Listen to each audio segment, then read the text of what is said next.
So hindi po sa atin nakakagulat na tayo po ay makarinig ng mga tao na nagsimula ng maayos at impressive, pero ito po ay through the years ay parang hindi na ganun ka-impressive ang kanyang buhay. O hindi naging ganun pala, ang akala natin ay okay siya. Kung ikaw ay 90s kid, gaya po namin, mga Gen Xers, kung kayo po ay 80s and 90s kid, palagi po namin napapanood yung mga ads ng Promil nung araw sa TV. At yung ads ng Promil, ay mga commercial ng Promil, ay nag-feature ng iba't ibang mga batang matatalino, gifted sa iba't ibang mga larangan. Alam ni Kuya Kadi yan, kasi we were of the same generation. So, sa mga iba sa inyo, inabot nyo rin siguro yun, nung 90s, mga Promil kid na ito. And then we admire these kids. Siyempre, ang palabas ng Promil, dahil sa Promil, kaya sila naging ganyan. And fast forward to our time, siyempre may mga curiosity minsan sa atin. Kaya minsan isa-search natin, ano ba nangyari sa Promil kid na ito? And only to find na yung Promil kid na ating hinahangan nung araw ended up just as an average person after many years. So yung mga bagay na potential sana ng bata during that time, hindi pala naabot yung potential na yan. May panghihinayang sa atin. So wala yung expectation ng araw sa mga batang ito, hindi nag-match yung kanyang mararating pa sana sa potential na meron siya nung una. So nakakapanghinayang, di ba? Nakapanghinayang na isang magandang bagay nagsimula ng maayos ay matatapos lamang sa average o kaya kung mas tragically pa matapos sa kawalan. So alam natin yung sense na ito. Di ba? Gusto natin yung sinimulan maging maayos ang magiging ending. Gusto natin anumang bagay sa buhay, whether trabaho man natin yan, whether sa mga anak natin yan, proyektong sinimulan, di ba, or pinaghirapan po natin, gusto natin ang ending po ay maayos. We don't want it to be in vain. So ang ating po mensahe, pinamagaran ko po na the trajectory of true wisdom, ang pinatutunguhan ng tunay na kaalaman. So just like what we can observe sa mga failed potentials na ito sa ating kapaligiran, what is truly good and what is genuine will be tested by time. May time element talaga. Hindi pa pwedeng maayos ka lang ngayon, hindi pwedeng genius ka ngayon, after 10 years, genius ka pa kaya. After 10 years kaya yung supposedly na talino mo ay sinayang mo lang kasi naging tamad ka lang later on mag-aral. So maraming ganyang mga kwentong, mga ganyang mga kwento po sa ating, maaring tayo din yun. Di ba parang yung bata noong una parang ang talino eh. Di ba pag preschool, talino anak ko, ang bilis matuto. Aba pag nag-grade 1, grade iba na. Hanggang sa wala na, high school ako, lalo na, nung high school, lalong nawala ng lahat ng yun. Iba naman, late bloomer. So, ano naman, may mga magagandang mga kwento naman. Pero you see the point that is really, there's that time element. Meron talaga tayong trajectory na dapat nating hinahangad para sa ating lahat. And then granting, say na something is truly good. Nasusustain ba yung goodness na yan? So truly, we will all be tested. And very true are the words of our Lord. Kasi sabi ng ating Panginoon, those who endure to the end will be saved. So kinakailangan talaga ng endurance. You see that even in common grace. Kahit sa araw-araw na buhay. Di ba? Kung di ka magtiyaga na mag-alaga ng halaman, either mamatayan or maging gubat yan. Sa anong pagkakataon? Kinakailangan talaga ng endurance, kinakailangan ng perseverance, kinakailangan ng pagtsatsaga talaga. Kinakailangan natin matuto sa paglipas po ng panahon. So bago po tayo dumako sa ating kwento ngayon, makikita po natin last time sa previous section, sa previous chapter, nakita po natin yung achievement ni Solomon doon. Yung ibang mga nangyari pa sa kanyang buhay. At makikita rin po natin doon, hindi rin positibo masyado ang image ni Solomon sa huling chapter. Si Solomon ay nagbigay ng 20 unimpressive cities sa kanyang matagal ng kaibigan, matagal na niyang, kumbaga, makaalyado na si King Hiram. Binigay niya yung 20 cities na hindi naman talaga magaganda, hindi naman maayos. So meron ganun impression na, ang klase naman si Solomon, ito, napaka-generous ni King Hiram. Mga proyekto niya, siya ang nag-supply ng mga pangangailangan ni Solomon. Hindi lang kay Solomon, kundi pati kay Haring David pa. So makita natin yung mga lamat sa pagkatao pa ni King Solomon doon. Si Solomon din ay, baka mas malala pa nga ito, nag-impose siya ng forced labor sa Israel. Yung mga enemies ng Panginoon nung araw, yung mga Canaanites, ginamit niya bilang mga slaves o mga alipin. Well, ang mali doon, hindi yung sila yung ginawang slaves. Ang mali doon, nagpatuloy ang disobedience niya kasi dapat nung araw, niligpit ng mga Israelita yung mga kaaway nila eh. Kaso hindi naman nangyari. So nagpatuloy yung pinakinabangan ngayon ni Solomon. Yung mga kaaway nila, ginawa niyang slave. Pero ang instruction ng Diyos sa kanila dati, ubusin niyo yan. Dapat yan ay mawala yan sa lupa na yan. And another thing also we can see, yung forced labor na yan, hindi lamang sa mga slaves, pati sa mga Israelita din. So they were not technically slaves. Sila yung mga officers, sila yung mga administrators. Pero, mabigat pa rin yung binigay ni Solomon na trabaho sa kanila. Masyadong mabigat. And so, sa lahat ng mga ambitious projects ni Solomon, marami siyang gustong gawin eh. Kaya niya kinakailangan ng maraming mga workforce or labor force para mangyari yung mga ito. Tapos si Solomon din ay meron siyang asawa na foreigner. Alam natin po, ito po ay hindi pinapayagan ng Panginoon. At hindi lamang foreigner, anak pa ni Pharaoh, hari ng Egypt, na dating bumihag sa Israel para maging mga alipin. Tapos yung yung asawa ni Solomon na ito sa anak ng Pharaoh, makikita na natin dito yung domestic issues. May sariling bahay, may palasyo din siyang sarili. Makikita natin yung political irregularity nito kasi syempre may kaalyado si Solomon na hari ng Egypt eh. Kasi tatayo ng asawa niya eh. Diba? So makikita natin maraming mga bagay na hindi nararapat mangyari sa buhay ni Solomon. Si Solomon ay nagpatuloy po na mag-build mga proyekto. Siya po ay excessive sa kanyang paghakot ng kayamanan. Kaya nga, isa sa mga warning na binigay ko last time, hindi porket nakukuha mo yung gusto mo, ay okay ka. Hindi porket lumalapag sa harapan mo, ang mga pagpapalang ito, ibig sabihin ay may pabor ka sa Panginoon. Hindi ganun yun. Akala ng tao, basta binigay ng Diyos sa kanila, ay yung hinihiling lang, okay na sila eh. Pero yung story po natin dito, pinapakita sa atin, Solomon had everything. And yet he was also very much in danger. Siya po ay nasa peligro. Kaya nga, sana po, ang maging epekto sa atin dito, maging tapat tayo, i-evaluate natin ang ating mga puso. Huwag po natin i-idolize ang accomplishment. But we should rather strive for contentment in the Lord. Hindi naman achievement and accomplishment ang ultimate na goal dapat natin dito habang tayo nandito eh. Kundi tayo ay we should be satisfied in Christ. Hindi tayo nandito para may pagsabayan sa mundo, para ipakita kung sino tayo sa social media, para magpasikat sa mga kaibigan at mga kamag-anak. Andito tayo para makontento sa ating Panginoon kung ano ang kanyang binigay. At makikita po natin yan mamaya din. Kahit naman ang kayamanan, may lugar naman yan sa ating buhay. Pero yan po ay isang malaking patibong din na pwede po natin kabagsakan. So coming to our story today, mababasa po natin isang famous na personality, and I believe hindi ito first time yung narinig. The Queen of Sheba. Diba? Yung Reyna ng Seba na dumalo kay Solomon. Matatagpuan din po natin ang ating kwento sa 2 Chronicles chapter 9. At gaya ng ating pong palaging nakikita sa ating mga sermon, sa ating mga mensahe, yung story na ito ay nagbibigay sa atin ng mga importante, mga reflection at saka lesson sa buhay na makikita po natin kay King Solomon. And I would even say, pati po yung lamat sa wisdom ni King Solomon makikita po natin dito. And so may our message remind us that wisdom is not ultimately measured by how high a man rises, but by where his path leads him. Ang karunungan ay hindi lubos na nasusukat sa kung gaano kataas ang narating ng isang tao, kundi sa kung saan siya dinadala ng kanyang landas. So gaya na sabi ko kanina sa promil kid, sana wag tayo maging promil kid na gano'n na in the end kid na lang. Na wala na yung potential.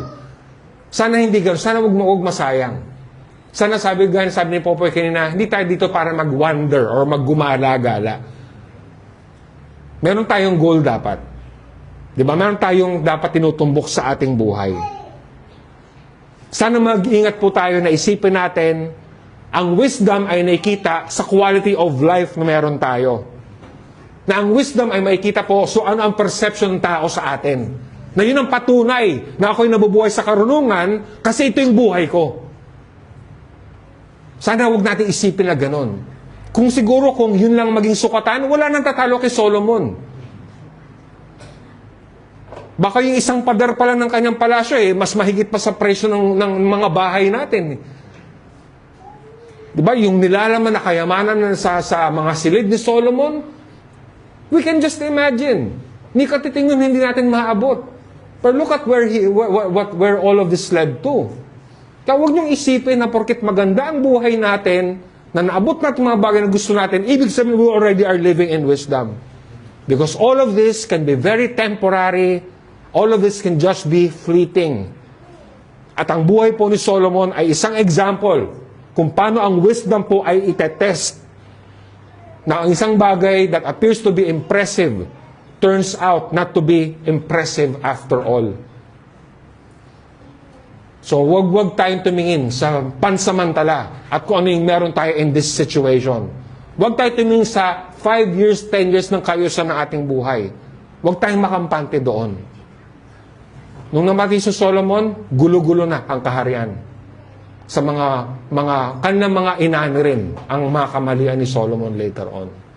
So, dalawang bagay ang nais kong makita sa ating mensahe. Unang-una is this. True wisdom aims for consistency. So, ang totoong wisdom talaga, ang kanyang hinahangad talaga, ang kanyang tinutumbok, ang kanyang pinaghihirapan, ay ang maging consistent. Ang maging tunay at tapat sa lahat ng bagay.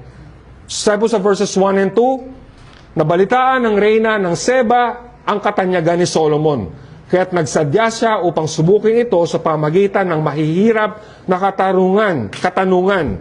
Dumating siya sa Jerusalem na may kasamang maraming alalay at may dalang maraming kayamanan. Mga kamelyo na may kargat ibang uri ng pabango, napakaraming ginto at batong hiyas. At nang makaharap na siya ni Solomon, sinabi niya ang kanyang pakay. So imagine po yung scene. Royalty meets royalty. Isipin niyo yung entourage ni the Queen of Sheba. Di ba? Malaking entourage daw So isipin nyo, grande. Yung pag-entrance pa lang nila sa Jerusalem, yung mga tao mapapatigil ka na Di ba? Isang importanteng tao na galing sa malayong lugar ay dumating sa lugar nila.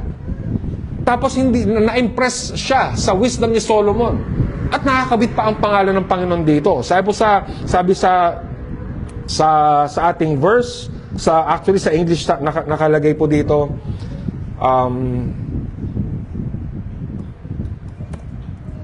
sabi sa English, now when the Queen of Sheba heard of the fame of Solomon concerning the name of the Lord, she came to test him with hard questions. So, narinig niya si Solomon, paalam din niya, nakakabit ang pangalan ng Panginoon dito. So, isipin niyo what an honor that was for King Solomon. So, nasan ba ang Sheba? Nag-research po ako ng Sheba kasi hindi nila alam, hindi na matukoy talaga ngayon saan ba talaga ang Sheba. Pero may dalawang suspected na sites or lugar kung saan ito. It could be Yemen, on the south of Saudi Arabia, or pwede rin Ethiopia. So, whatever the case, malayo po ito sa kanila. Ito ay more than 1,000 miles from Jerusalem. So 1,000, 2,000 miles away, ganun po ang distansya po nito. So isipin niyo po imagine all the preparations sa kinakailangan para mag-travel from Sheba to Israel. Hindi po ito kagaya natin ngayon na permanent mag-aeroplano or kahit mag-kotse or mag-tren or mag-bus. Nung time na yon, delikado bumiyahe. Hindi rin madali, walang mga kalsada. So dadaan ka talaga maaring sa disyerto, dadaan ka na rough terrain, maaring makasagupa ka ng mga magnanakaw, di ba? Mga pirata habang ikaw ay naglalakbay. But that was what she did because she wanted to hear Solomon. So, ang si Solomon ay ganun siya kasikat na ang Queen of Sheba ay magtsatsaga na pumunta sa kanya at may baon-baon siyang mga mahihirap na tanong. Siguro habang siya ay nagbabiyahe, nililista niya lahat ng, ito pa tatanong ko. Ito pa yung mga bagay na itatanong kay Solomon. She wanted to learn, she wanted to test kung ano ang wisdom ni Solomon. So she had a great company with her. Meron siyang mga kamelyo, meron siyang mga opisyal na kasama niya, dala-dala yung malalaking mga regalo at kaloob para kay Solomon. Tapos sinabi niya kay Solomon ang kanya mga nasa isip. And then verse 3 tells us, sinagot naman ni Solomon ang lahat ng kanyang tanong at wala ni isa mang hindi nito may paliwanag. So hindi siya nabigo sa kanyang misyon para matuto kay Solomon. At mukhang lahat ng kanyang itinanong ay nasatisfy naman ng wisdom ni Solomon. In-explain sa kanya ang lahat na ito. So mapapansin natin dito, mga kapatid at mga kaibigan, na yung kwento po ni Solomon ay positibo ang simula. Kung ito lamang ang kwento ni Solomon, kung ito lang dito, kung chapter 10 lang ang kanyang kwento, we can say that, uy, nakakaingit naman si Solomon. Di ba? Napakaganda ng kanyang buhay, napaka-wise na tao. Kung ito lang encounter with Queen of Sheba ang kanyang kwento, ito ay very impressive. Pero hindi natin matatakasan yung katotohanan na yung chapter na ito, it comes after the last chapter. Na kung saan from the last chapter, pinakita sa atin dito yung mga abuses at excesses ni Solomon. At hindi natin matatakasan yung next chapter naman, sa chapter 11, bumagsak na si Solomon. So ngayon, makikita natin na ito yung kumbaga tugatog ng paghahari ni Solomon. Ito pinapakita yung kanyang achievement, pinapakita niya ang wisdom. He was famous, he was rich, he was influential, he was full of wisdom. Pero ang nakakalungkot, just a chapter away, Solomon will turn away from the Lord. So yun ang katotohanan. Yun ang katotohanan ng kwento ni Solomon. Tapos para bang nilagay lang ng author na ito na yung tugatog na kung sino si Solomon in his glory. But later on, Solomon will fail. So some reflections from this. Makikita po natin dito na gaano man ka-impressive ang iyong pasimula, that does not guarantee na matatapos ka ng maayos. So walang ganon. Hindi porket okay na okay ka, ay matatapos ka rin ng okay. Solomon began well. At ang ating pong kwento ngayon, pinapakita kung gaano siya ka-impressive. Pero makikita rin po natin dito, may babala na binibigay ang Bible sa atin. Kaya nga hindi natin pwedeng basahin ang Bible ng isang chapter lang eh. Dapat makita po natin yung mga surrounding chapters, surrounding verses, surrounding yung context niya, and in even the whole of the scriptures. Meron pong warning dahil may peligro po na nag-aabang kay Solomon. Na kahit ikaw ay nasa tugatog na iyong talino, na ikaw ay kilala, ikaw ay popular, ikaw ay sound sa advice mo, na parang tama and common sense and very sensible and reasonable and logical ang iyong pag-iisip, it does not guarantee that you will end up well. Kahit okay pa ang sinasabi mo ngayon, kahit ang tingin mo okay na okay ka, people are coming to you, it does not mean you're going to end well.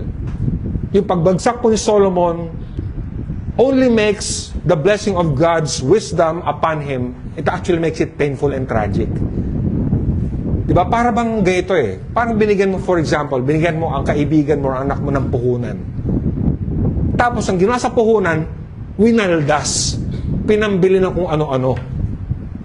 Diba nakakalungkot at napakasakit isipin kung ano yung binigay ng Diyos ng pagpapala kay Solomon, nag-end up only in tragedy. Kaya nga mag-ingat po tayo na hindi porket okay ka ngayon, later on ay okay pa rin. Hindi porket ikaw ay sound sa iyong thinking ngayon, you will be sound tomorrow. Hindi porket you've made the right decisions now, tomorrow you still make the right decisions. Masyado po tayong makasalanan, masyado po tayong mahina, madali rin po tayong madiskaril or madaig ng ating mga emosyon at kung ano-ano pa. So that's one thing we can see. Another thing we can see is that ang isang association or ikaw ay makilala ng kasamang Panginoon, even through the gospel, hindi ka dapat makampante na kilala mo ang Panginoon. Hindi ka dapat makampante na sabi mo na alam mo ang Ebanghelyo. Ang ating kwento, binabanggit sa atin dito na yung pagiging sikat ni Solomon ay nakatahi sa ngalan ng Panginoon. Pero hindi na naging sapat na dahilan yan para tayo ay makampante sa buhay ni Solomon. Nakita po natin yung mga warning, kumbaga yung mga ominous signs in the previous chapters kung paano yung buhay ni Solomon ay nagsisilbing reality check din para sa atin. Dahil pinapakita kung gaano kahina at kung gaano makasalanan talaga ang tao kahit isa ka pang Solomon. In the same way, meron po tayong misconception that because we have a sound grasp of the gospel, dahil alam na alam natin ang kaligtasan kay Kristo, we think we are already safe. Na by the mere possession of the gospel, akala po natin, okay na po tayo. at hindi na kinakailangan ng pagbabantay sa sarili. But we need vigilance. Kinakailangan po natin maging parang yung mga wise virgins na hindi na hinayaan na ang kanilang mga lampara po ay maubusan ng langis. Mapagbantay tayo sa ating mga sarili. Ang isang totoong possession ng Ebanghelyo will always make you check yourself with all honesty and humility. A true possession of the gospel will make you strive. It will not make you relax. Ang totoong possession ng gospel, i-check palagi ang mga motibo sa ating mga puso. Sa makatuwid, kung talagang tayo po ay ligtas, kung talagang kilala natin ang ating Panginoon Kristo, tayo po ay magpa-persevere.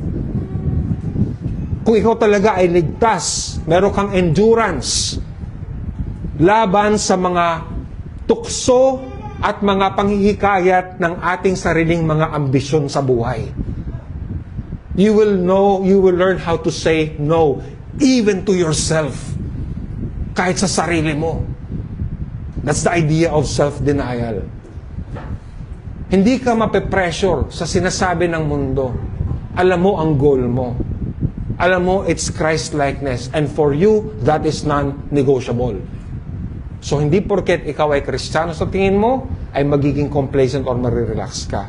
Mag-iingat ka at ikaw'y magpapatuloy laban sa iyong sarili. So going back to our story, sabi po sa verses 4 and 5, sabi po dito, humanga ang reyna sa karunungan ni Solomon at sa palasyong ipinagawa nito. Napansin niya ang pagkain sa hapag ng hari, ang mga tirahan ng kanyang mga opisyal at ang kaayusan ng kanyang mga tauhan. Napansin din niya ang kanyang kasuotan, ang mga tagadulot niya ng inumin, ang handog na inialay niya sa templo, hangang-hanga ang reyna sa kanyang nakita. So hindi lang wisdom ni Solomon. Nakita din ni Queen of Sheba yung prosperity and abundance si Solomon. Yung palasyong kanyang ginawa. Siyempre kasama yung templo, nakita ng Queen of Sheba yan. Yung kanyang pagkain. Puro mga primera klaseng mga pagkain. Nakita ng Queen of Sheba yung mga officials na, yung cupbearer si Solomon, pati yung dami ng hayop na inaalay sa templo na wala na siyang masabi. It left her breathless. Isipin nyo na, itong queen na ito, hindi naman siya pipitsuging reyna. Mayaman na mayaman din siya. She was very wealthy and influential herself. And kung mapapansin po natin later on, nagbigay po siya ng 120 talents of gold kay Solomon. And you know how much that is? We saw this last time na eh. Yung 120 talents of gold is 4 metric tons of gold. Bilang regalo niya kay Solomon. Isipin niyo 4 metric tons of gold. 4,000 pounds of gold na binigay kay Solomon bilang regalo. Kaya para ma-impress mo ang isang mayamang reyna, ibig sabihin, talagang ikaw ay super rich ka din talaga. Diba? Kaya nga meron tayo dito na dito sa atin na pag nasarapan si Tita Shalom sa baking mo, matuwa ka kasi na-impress mo ang ating ang ating number 1 pastry and cake guru, di ba? So, yung authority natin sa ganyan. So we say that, di ba? So ganun para ma-impress mo si Queen of Sheba, talagang yayamanin ka talaga. Daig mo siya. Hindi po ba? So tapos makikita rin po natin dito, yung wealth ni Solomon, hindi lang siya personal. Nag-uumapaw siya, na pati yung mga tauhan niya, kitang-kita mo, pati sila mga maayos din. Makikita mo pati yung pinagsasalan ng pagkain. It was all impressive. It was all visible outwardly. Nag-uumapaw. Kaya nga sabi ni Queen of Sheba in verses 6 to 7, sabi niya, kaya't sinabi niya sa hari, totoo nga pala lahat ng narinig ko tungkol sa inyo at sa inyong karunungan. Hindi ko mapaniwalaan ang mga sinasabi nila sa akin tungkol sa inyo, ngunit ngayong nakita ko na ang lahat, napatunayan kong wala pa pala sa kalahati ang ibinalita nila sa akin, sapagkat ang inyong karunungan ay talagang higit kaysa ibinalita nila. O sabi ng Queen of Sheba, wala, yung narinig ko pala, kalahati lang pala ito ng kadakilaan mo, Haring Solomon. At ngayon nakita ko na sa aking mga mata, ako'y namamangha. Higit pa pala sa mga bagay ang aking narinig sa mga nagsabi sa akin. Isipin niyo yung impressive na wisdom ni Solomon. And all the material prosperity na meron po siya. All the more humanga ang Queen of Sheba. Yun nga lang, gano'n man ito ka-impressive, gano'n man ito kahanga-hanga, kadakila ito, mapapansin din po natin dito na merong warning ang Panginoon laban dito. Sabi sa Deuteronomy 17 verses 16 to 17, sabi po dito, hindi dapat mag-ipon ng maraming kabayo ang hari ninyo at hindi niya dapat pabalikin sa Ehipto ang mga tauhan niya para bumili ng mga kabayo dahil sinabi ng Panginoon Diyos sa inyo na huwag na kayong babalik doon. Hindi siya dapat magkaroon ng maraming asawa dahil baka tumalikod siya sa Panginoon at hindi dapat siya nagmamay-ari ng maraming pilak at ginto. So nung wala pang hari ang Israel, nagbigay ng Panginoon ng warning sa Israel, pag meron kayong magiging hari, ito yung mga bagay na dapat hindi niya gawin. Isa doon yung pagkaroon ng maraming asawa. Actually, lahat dito violate ni Solomon ito eh. Maraming kabayo.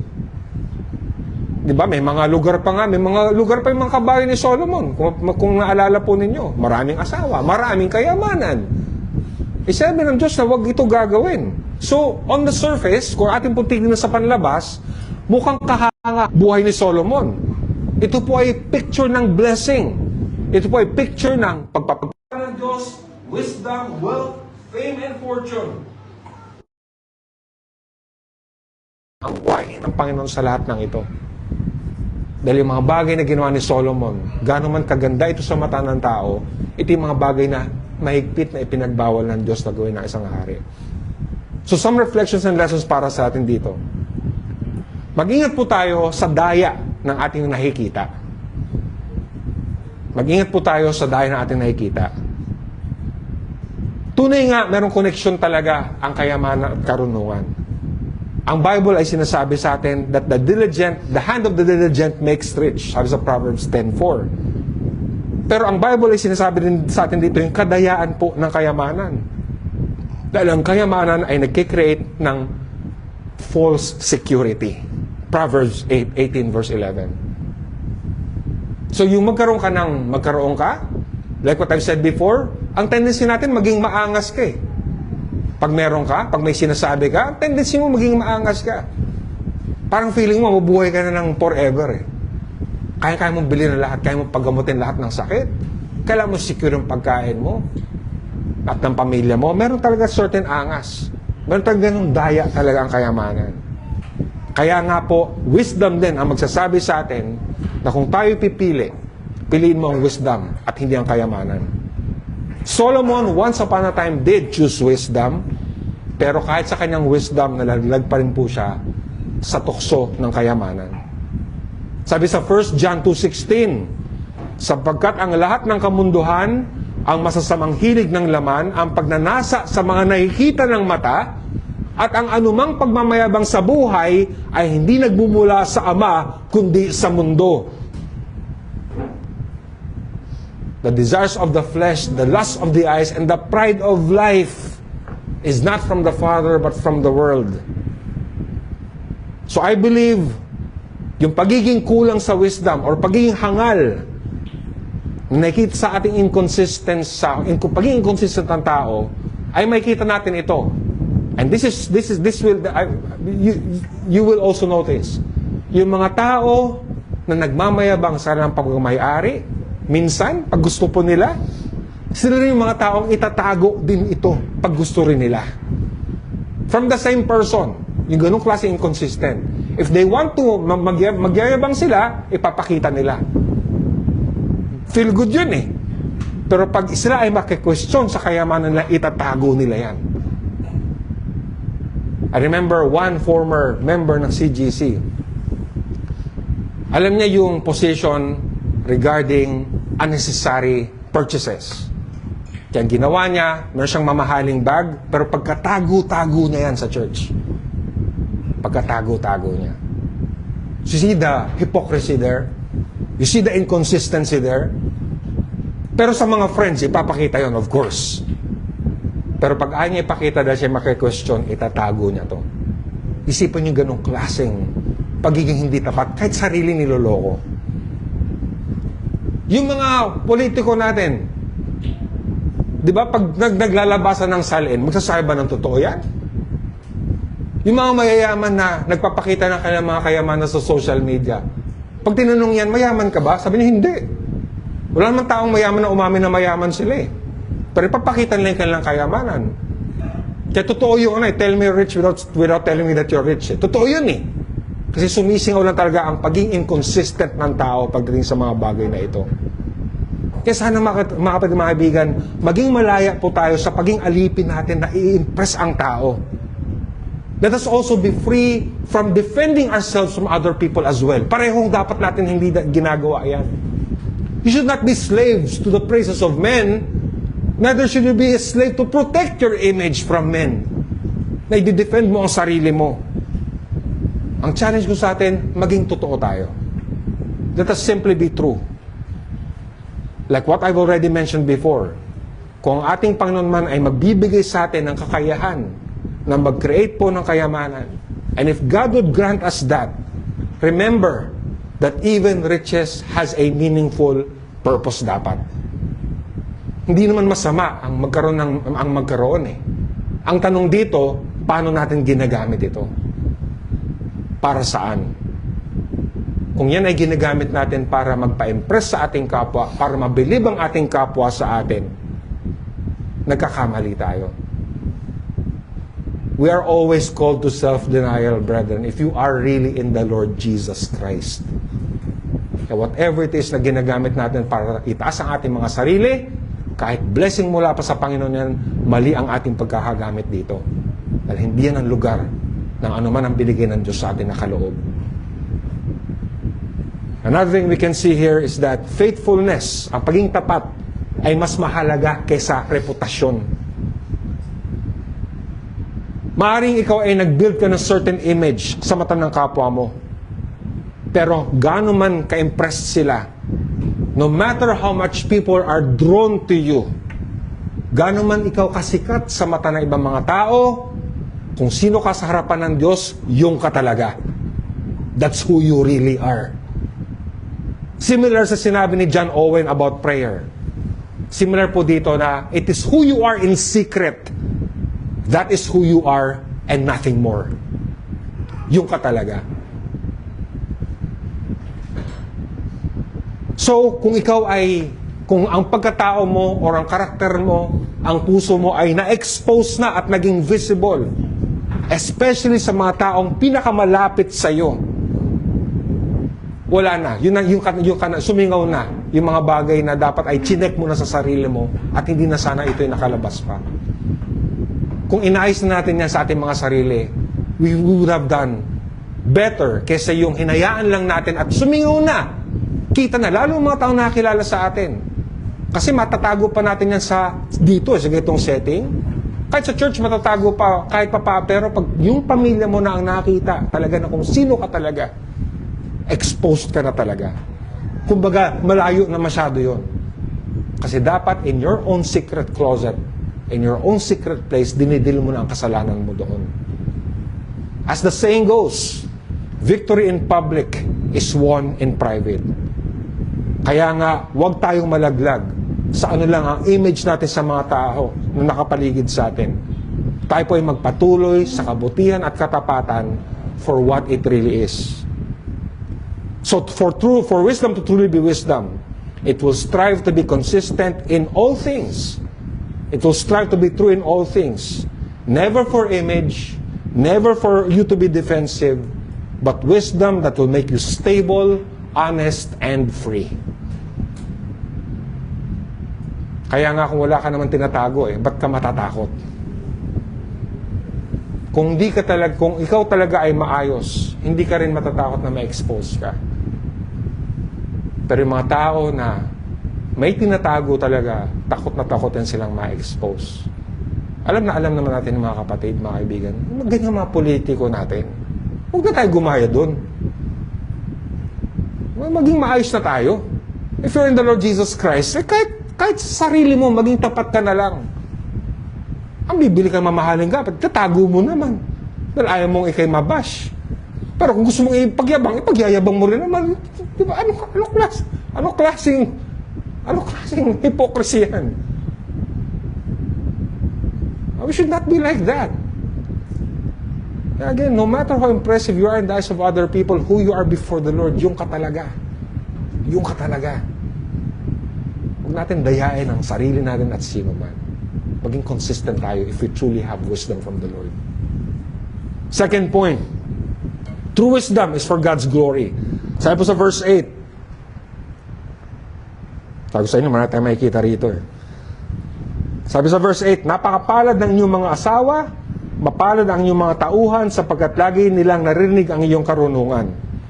So the Queen of Sheba was so impressed. Siya po ay magbigay ng papuri. Sa ibang version, how happy are your men, not your wives eh. So whatever that is. Diba? Paano maging ma-happy yung maraming wives, diba? Hindi ko ma-imagine. Eh, marami nga sila. Away-away sila doon. So, kabagay, kung marami siyang mga alahas, siguro maging happy na sila. So masyado impressive Queen of Sheba na siya po ay nagbigay ng papuri na napakasaya or napaka-fortunate or napaka-blessed naman ng mga taong nakapaligid sa iyo. Meron silang instant access sa wisdom mo. How blessed they are na sila ay pinaghaharian ng isang napaka-wise na hari. So tunay nga, meron talagang blessing na makasama si Solomon. Siguro pag tinanong mo siya about a certain thing, talagang magbibigay siya ng magandang advice. Very, very sound. Si Solomon, I can just imagine he would have so much sense pag siya po ay nagbukas ng bibig. Ika nga, walang sayang na salita. Diba? Maaring ganun siyang klaseng tao. But at the same time, sa papuri ng Queen of Sheba kay Solomon, alam din po natin na si Solomon ay nag-impose ng forced labor upon his very own people. Kaya parang may multo eh. Parang sa papuri ng tao, what is really happening inside? Sa panlabas na anyo, okay siya eh. Pero hindi malamang alam ng Queen of Sheba na merong nangyayari na inside story sa lahat ng ito. She may not be totally wrong, pero her words were incomplete. Malamang hindi niya alam na si Haring Solomon ay nagpatong ng mabigat na burden ng pagtatrabaho sa kanyang bayan. But then, pinapakita din sa atin dito kung paano ang outward appearance ay tinatago ang inner reality. Kumbaga ay naka-makeup lang, naka-maskara lang. On the surface, merong structure, may justice, may fairness, may wisdom, all in wisdom. Pero lahat pala na ito ay tinatago lamang ang isang issue na one day ay sasabog din. Yung happiness na nakikita po ni Queen of Sheba, hindi ito what it really is. Ito yung magandang paalala sa atin, even especially for us who lead. Sa ating mga ama at mga husbands po dito, ang isang totoong leader ay nagke-care. Ang isang totoong leader ay hindi nag-impose ng unnecessary burden. Ang isang totoong leader, hindi siya nagiging bossy. Kung yan ang ginagawa ng mundo, hindi po tayo dapat maging ganyan. We are not going to force people that we lead into forced labor. Ang isang totoong leader, hindi siya consumed by outward appearance of order and structure. Because I believe a true leader will get to the very core of the issue and make things true and meaningful. Kaya kung ikaw ay isang ama na o isang magulang, ang gusto mo lang yung gulo-gulo naman talaga kayo as a family. Pero gusto mo areglado yung damit ng mga anak mo, para naman paglabas, para makita naman tao na maayos kayo. Bagong gupit, di ba? Nagtututbrush at malinis yung mga bata at ganon. Ang mga damit, pare-pareho ng itsura, mga ganyan. Pero inside the home pala, hindi naman pala ganon. Pag sa social media, kain ng kain sa labas, travel ng travel kung saan-saan, napaka-happy. Pero marami naman doon, alam natin, hindi naman totoo yun eh. There was once an occasion I attended before. And we were there. So on social media, it looked good. Kasama kami doon eh. Pero since I was in that occasion, I know that hindi man ganun kag-good talaga yung nangyari nung panahon na iyan. It was very shallow. But for people who post it on social media and people who look at it, it appears to be very good. Pero hindi man pala totoo. Kaya ang isang totoong leader, if you are really leading, you'll always get to the very core, pinakapuso palagi ng mga bagay-bagay. Hindi ka makukontento sa itsurang panlabas. I-address mo talaga yung pinakapuso ng lahat ng bagay.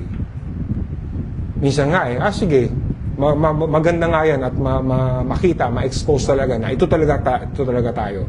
Hanggat hindi natin inaayos yung mga sarili natin, ito talaga ang magiging totoo niyan. Itsura talaga natin na hindi maayos. Kaya huwag tayong masatisfy sa kaayusan ng panlabas. Tumbukin natin yung pinakabuod ng lahat na ito, pinakapuso ng lahat na ito. We don't force labor upon our children. What we want them to see is the value of what they're doing. Pero pipilitin lang natin sila. Shortcut yan, hindi sustainable yan. Paturuan natin yung mga anak natin, makita yung kagandahan ng kanilang ginagawa. Kagandahan ng pag-aaral na maigi, na hindi ito for pride. It's not for achievement, but it's for us to be good stewards of what the Lord has given us. Maging mabuti sa gawaing bahay. Di lang malasakit sa mga kasama mo sa bahay, mga pamilya mo. Maging maayos sa sarili mo. Not because nagpapa-impress ka, but because there's order. There's beauty in order and being organized. Pero hindi natin ginagawa para masabing maayos tayo. Ito talaga ang mabuti at ito'y totoo. And if you know what? Ang isang totoong leader, kung mag-i-impose ka man ng forced labor, force mo sa sarili mo. You bear that burden as a leader. Ikaw ang magbe-bear ng burden, ng planning, ng thinking, ng praying and laboring. If there should be that burden, it should be on the leader himself. You'll bear the burden and load. And as you do so, you want the people that you are leading perform their roles according to what God has called them to do. Pero yung babalik ta rin po natin, na salit na tayo ang gumagawa, ipapasa natin sa sinasakupan natin, maling-mali yan. Hindi ganun ang totoong leader. What we want is the people that we lead will fulfill their roles with joy and meaning. So let outward goodness come from within. Because the leader leads, not by forcing, not by being bossy, but by serving His people. You know why? Because ganyan ang ating Panginoong Hesukristo. He took the burden on Himself. A husband, a father does that. Yun ang totoong magpapakalalaki tayo. Ang bigat ay nasa atin, hindi sa mga taong ating sinasakupan. Verse 9 says, purihin si Yahweh ang inyong Diyos na nagpala sa inyo at naglagay sa inyo sa trono ng Israel. Dahil sa walang katapusang pag-ibig ni Yahweh sa Israel, ginawa niya kayong hari upang mamahala dito at magpaira ng katarungan. So si Queen of Sheba ay nagbigay ng papuri kay Yahweh, Israel's covenant God, for doing all of this for Solomon. So tunay nga naman biyaya lang ng Panginoon kay Solomon na naging hari siya. Sino ba si Solomon? Siya po ay anak ng isang adulterous na couple, nagsimula sa adultery, nagsimula sa controversy, yung kanyang mga magulang, pinapatay pa yung original na asawa ni Bathsheba. So talagang grace lang ng Panginoon ito. So impressive how the Queen of Sheba would also know about God's covenant with Israel. Malamang na-brief siya ni Solomon. Because Solomon would have known that very well. Na ano man ang meron siya, promise lang ng Panginoon to sa Israel, sa bayan ng Israel. And that's why Solomon became king, because of God's promises to His people. And Solomon should rule in justice and righteousness kung alam niya talagang biyaya ang lahat na ito. Pero as you read this verse, you will also say na parang mapapakringe ka rin eh. Kasi nagbibigay ng papuri si Sheba, sa Queen of Sheba kay Solomon, alam din po natin na hindi man yun talagang totoo.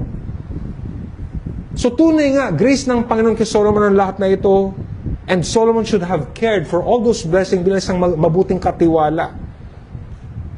Pero ang nangyari sa kanya, hindi naman talaga naging tapat si Solomon sa lahat ng ito. Di ba? So para bang sa image, parang papuri kay Yahweh. At totoo naman. Pero we know that deep inside, there are inconsistencies kay Solomon that makes hearing these words both amazing and painful at the same time. Kaya magandang reminder ito sa atin. that all should really be to show the goodness of God to His praise and glory. Huwag tayong magsabi na glory to God, na para bang soli Deo Gloria. Maraming ganun, lalo pag di ka pa reform, glory to God. Pag reform ka na, soli Deo Gloria na. Na para bang ginagawa na lang byword, ginagawa na parang slip of the tongue na lang yung mga bagay na ito. Pero sana mga kapatid, if it should be for the glory of God, it should really be for His glory. Kung papuri kay Yahweh, papuri talaga kay Yahweh. At kung alam po talaga natin that all we have received is by grace, then there should be no room for pride or arrogance or hypocrisy. When we bless God's name, ito po ay honest. We know it's honest and has a purposeful use for what He has given us. Pag nagbigay ang tao ng papuri sa Diyos sa buhay mo, sana isipin mo rin, pagpapala ng Diyos sa akin ito. Sana hindi ko man dinadaya yung mga tao sa paligid ko na ang appearance ko ay tapat ako sa Diyos, pero sa totoo hindi naman. Di ba sana isipin natin yun. People are saying, oh, salamat sa Diyos and we see the blessing and the grace of God in your life. Papuri sa Panginoon na ganyan ang buhay. Pero alam mo naman deep inside, hindi ka naman ganyan. Sana maging totoo rin talaga tayo, mga kapatid. Let it bring us to more honesty as we don't want things to appear okay. But inside we are unfaithful. So may the Lord truly be praised in the life of each one of us here as we live our lives under the kingship of the Lord Jesus Christ. Minsan, flattered pa tayo. Minsan, tuwan-tuwa pa tayo pag sabi ng mga tao, bless na bless ka ng Panginoon and salamat at yung pamilya mo ay ganyan. Pero ang tanong ko sa'yo, totoo ba? Totoo ba? Nahihirap pag naiiwan lang tayo sa image natin sa panlabas eh. Pero ang hamon ko sa atin ngayon sana totoo. Sana hindi painful pakinggan yung papuri sa Diyos sa mga buhay natin. Sana totoo. Dapat totoo. Dapat totoo. Verses 10 to 11 says, ang hari binigyan niya ng halos 4,200 kilong ginto at napakaraming pabango at batong hiyas. Kailan may hindi matumbasan na sa dami ng pabangong iyon na binigay ng reyna ng Siba kay Haring Solomon. Bukod dito, ang mga barko ni Hiram na nagdala ng ginto buwat sa Ophir ay may dala ring mga batong hiyas at napakaraming kahoy na algum. So the queen showed so much appreciation kay Solomon and she gave 4 metric tons of gold at ibang pang mga kaloob kay Solomon. Sabi nga ng verse, napakadaming spices nito, mahirap nang ulitin. Ibig sabihin, ganun talaga karami, ganun ka-generous, na mahirap tapatan. Kumbaga, mahirap i-beat or i-top yung ganung klaseng kaloob na binigyan ng reyna. And in verse 11 also shows us, in addition, maraming kayamanan pa rin ang dinala ng mga barko ni King Hiram kay Solomon.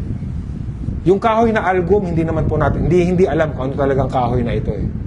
Pero it should have been a luxurious and expensive kind for the writer to mention, algum wood. Diba? So hindi to paluchina o hindi to yung or whatever na. It is a special kind of wood and precious stones. And then verse 12 tells us, ito ang kahoy na ginamit sa mga upuan sa templo at sa palasyo ng hari at sa mga lira at alpa ng mga mantutugtog. Wala na muling dumating o nakita pang kahoy na tulad nito mula noon hanggang ngayon. So Solomon would continue to live in luxury. Damay din ang templo, syempre. Religious man siya. Diba? Gaya ganoon naman eh. As religious man, dapat hindi lang yung sarili. Dapat isama mo dito yung pagiging religious mo para kompleto ang buhay. At gumawa siya ng mga instrumento, musical instruments for the singers, and like what the verse says na hindi mo na makikita yung kahoy na ito. Hindi ko alam kung naubos na ba ni Solomon to or na-extinct na ba yung kahoy, but the point is that it was that special. Hindi mo na siya makikita ulit. And then our last verse, verse 13. Inbigay naman ni Haring Solomon sa reyna ng Siba ang bawat magustuhan nito, ang lahat niyang hinihingi, bukod pa sa kanyang kusang ipinagkalob sa reyna. Pagkatapos ito ay umuwi na ang reyna pati ang kanyang mga alalay sa lupain ng Siba. So si Solomon, siyempre hindi siya magpapahuli. Kung binigyan siya ng generous gift, he will also give a generous gift to the queen, as much as she wanted. Bukod pa sa binigay niyang abundant na gift, may kahilingan pa yung reyna. Parang, ito, bigay, yung dami niyan. Ano pag gusto mo? Gusto ko pa yan. Yun. Sige, sa'yo na lahat. Iniisip ko nga siguro kung gaano karami yung kayang bitbitin ng mga tauhan niya, sinagad ng Queen of Sheba, malamang yun. I was just thinking, kaya mo pa. Ito, 10 kilo pa ng ginto. Kaya mo pa bang dalhin to? Hanggat kaya ng mga camel, ng mga tauhan, probably it's like that. And then she went back sa Sheba pagkatapos ng kanyang memorable and unforgettable visit kay Solomon. So it would have been a great blessing to her na na-receive ng Queen of Sheba in many different ways. So this ends our story on the Queen of Sheba's journey to Israel para ma-experience niya ang kadakilaan ng wisdom ni Solomon at yung magnificence ng kanyang kingdom.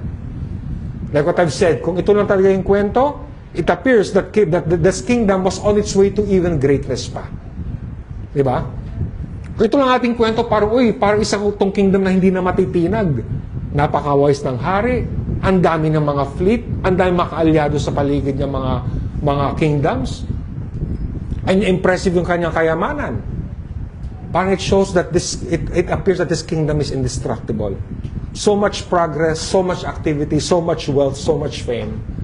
Abot hanggang sa malalayong lugar ang kasikatan ni Solomon. It would have been the model kingdom, the envy of other kingdoms. Pero yung pala, sa ilalim ng lahat ng glitter, sa lahat po ng kagandahan sa panlabas, all of that magnificence and splendor are warning signs pala because underneath are inconsistencies and compromises by King Solomon. So in the midst ng lahat ng blessing ng Panginoon sa kanya, sa lahat ng greatness ni Solomon at ng kanyang kaharian, it is also painful to read these words, this story. Because just a generation after, dahil kung nasabi ko kanina, magkakrumble ang kingdom na ito. Madidivide ang kingdom into the northern and southern kingdoms. It will never be reunited again. Truly, sa lahat po ng wisdom ni Solomon, sa lahat ng kanyang ginawa, ang trajectory pala niya ay hindi papunta sa mas higit pang stability, hindi pa mas mabuting goodness. His trajectory is not towards faithfulness. In all his wisdom, he would end up turning away from God. So what a tragedy na yung mismong Diyos na nagbigay ng pagpapala kay Solomon, ang Diyos na tinalikuran din ni Solomon later on. Kaya pag nag-isip po kayo ng trial, huwag niyo isipin kahirapan, huwag niyo limitahan ang trial sa kahirapan. Pati magagandang bagay sa buhay natin ay testing sa atin yan. Tandaan po natin, nung tinest ng Diablo ang ating Panginoon sa ilang, hindi niya tinest si Kristo ng mga bagay na hindi maganda. Ang ginamit niya ay mga bagay na kanais-nais ng laman. And we see that also in our story, how even God's blessing can become a snare, a trap to us. So some further reflections and lessons as we are now about to end. Let true wisdom lead us not to trust in our wisdom, but to trust in the Lord. Kung talagang ikaw ay may wisdom, hindi ka magtitiwala sa wisdom mo. Magtitiwala ka sa Panginoon. True wisdom is never proud. True wisdom is never about your wisdom. Sabi sa Jeremiah 9:23-24. Sa English, "Thus says the Lord, let not the wise man boast in his wisdom, let not the mighty man boast in his might, let not the rich man boast in his riches, but let him who boast in this, that he understands and knows me, that I am the Lord who practices steadfast love, justice, and righteousness in the earth. For in these things I delight, declares the Lord." And so, nawa ito pong gawin ng wisdom sa atin. Sana mga kapatid, mga kaibigan, what I want this to happen is this sana sa atin Makita po ninyo yung mga lamat din sa inyong mga buhay. Makita nyo saan kayo nagkukulang. Makita nyo saan kayo hindi nagtitiwala sa Diyos. Makita nyo yung role nyo na hindi nyo nagagampanan. Makita po natin yung ating pagtatrato ng mali sa ating kapwa. Isipin natin yung mga bagay na tinatakasan natin na dapat tayo ang gumagawa. Isipin natin yung ating tendency na malaglag po sa earthly security and ambition. Makita natin yung tendency natin maging defensive sa ating kapwa kasi meron tayong maling ginagawa na ayaw natin pong bitiwan. Tingnan po ninyo lahat ng yan. I know that there are, as there are also in mine. Pero ang wisdom naman does not say that, oh, I am a man of wisdom at walang kapintasan sa akin. Ang wisdom ay dapat, ito pala ang wisdom ng Diyos, ay ito pala ako. At salamat sa aking Panginoon, ini-expose niya ang aking kamalian. Mas dapat ganun ang wisdom. So let wisdom spare us. It is not having our own way that we show we are wise, but it is in identifying what areas of our lives that are contrary to trusting in the Lord. Ang wisdom na pinapakita sa atin, yun pala ang kahinaan natin. Doon pala tayo lumalagapak. The fear of the Lord is the beginning of wisdom. And if that is true wisdom, then it must lead to and end with what is truly good, what is truly right, what is wholesome, what is praiseworthy, all for the glory of God. Kung feeling mo na pro-mill kid ka ngayon, mag-ingat ka. Dahil baka mamaya kid ka na lang. You did not realize what good stewardship is. Natuwa ka sa meron ka ngayon. Ang trajectory mo pala ay kasiraan. Sabi sa James 3:13-18, sino sa inyo ang marunong at nakakaunawa? Ipakita niya na talagang marunong siya sa pamagitan ng mabuting pamumuhay na may pagpapakumbaba. Kung pagkakainggit at pagkakamasarili naman ang umiiral sa inyong puso, huwag niyong pinagyayabang na may karunungan kayo dahil pinasisinungalingan ninyo ang katotohanan. Ang gaitong karunungan ay hindi nagmumula sa Diyos kundi sa mundo. Mula ito sa diablo at hindi sa banal na espiritu. Sapagkat kung saan umiiral ang pagkainggit at pagkamakasarili, naroon din ang kaguluhan at lahat ng uri ng kasamaan. Ngunit ang taong may karunungang mula sa Diyos, una sa lahat ay may malinis sa pamumuhay, maibigin siya sa kapayapaan, mahinahon, masuriin, puno ng awa at kabutihan, walang pinapaboran at hindi nagkukunwari. Ang taong maibigin sa kapayapaan ay nagpapalaganap nito, ay nagdudulot ng maayos na relasyon sa iba. A call to sincerity and honesty to all of us. Rid yourself of covetousness. Rid yourselves of envy and jealousy and competition and defensiveness. If you truly have received wisdom from the Lord. Because kung ganyan po tayo, ganyang klase ay galing sa diablo at hindi galing sa Panginoon. It always should lead to the glory of God. So in conclusion, sabi ng ating Panginoon sa Matthew chapter 12, maging ang reyna ng timog ay tatayo rin at kokondinahin ang henerasyong ito sapagkat nanggagaling pa siya sa napakalayong lugar para makinig sa karunungan ni Solomon. At ngayon, narito na ang higit pa kay Solomon pero ayaw ninyong makinig sa kanya. So ito na yung binibigyan ng Panginoon sa mga Pariseyo ng araw. That the one greater than Solomon is already here. Hindi nyo kinakailangan bumiyahe ng pagkalayo-layo. Hindi nyo kailangan magbigay ng 4 metric tons of gold. He's right here in front of you, pero ayaw nyo maniwala. Pero sana mga kapatid, maibigan, huwag po tayong maging ganito. Sana nabuksan ang mga puso natin. Nabuksan ang mga mata natin. Makita nyo talaga inyong mga sarili. Because what God offers here is not condemnation, but pardon. What God offers here is that you come to Christ and be pardoned. Huwag ka nang magmatigas. Let Christ rule. Let God take care of you. Magtiwala tayo sa Kanya. Huwag natin ipilit ang ating sariling kagustuhan. Because indeed, in Christ, we see no inconsistency. We see no falsehood.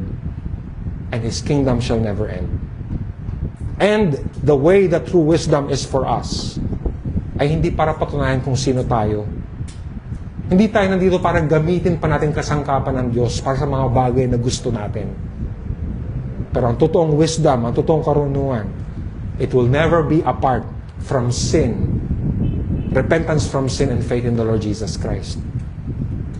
Ang totoong wisdom ay nagdudulot talaga ng pagtalikod sa kasalanan at pagtungo kay Kristo. Ang tunay na wisdom will bring the gospel that makes us search our hearts and repent and trust in Him for everything. Bakit ba tayo nag-aaway-away? Kasi pinipilit natin ang gusto natin. Bakit ba may away maging sa loob ng pamilya, sa loob ng mag-asawa, ng relasyon? Kasi nagigirian tayo sa mga bagay na pinipilit natin. Kahit mali, hindi natin inaamin ito. Hindi tayo naging totoong leader. Kagaya po nang nakita natin kay Solomon, puro image lang. Pero bulok na pala yung loob. Hindi tayo dapat ganyan. Dahil apart from repentance and faith, apart from Christ, there is no wisdom at all. No matter how good you are in the eyes of men, no matter how impressive your achievements are, no matter how people praise you and say, ang galing mo talaga, napaka-wise mo, para kang si Solomon. Napaka-dunong mo sa ano-anong bagay. Pantanong ko sa inyo, yung ba talaga ito pag kayo na lang? Yung ba talaga ito? Again, apart from Christ, there's no true wisdom. Apart from Christ, whatever you have achieved will only end up in nothing. So I'll end with this verse. Sabi ni Paul in 1 Corinthians 1:30, dahil sa Kanya, tayo na kay Kristo Jesus. Si Kristo ang karunungan ng Diyos para sa atin. Sa pamagitan niya, itinuring tayo ng Diyos na matuwid, ibinukod para sa Kanya, at tinubos sa ating mga kasalanan. Christ is the wisdom of God for our good forever. Kaya sana naging magandang reminder at hamon sa atin lahat na ito. For us to see again that what we really need is not the praises of men, not the riches of the world. What we really need, and or who we really need, is the Lord Jesus Christ. Nothing more and nothing less. Tayo po'y manalangin.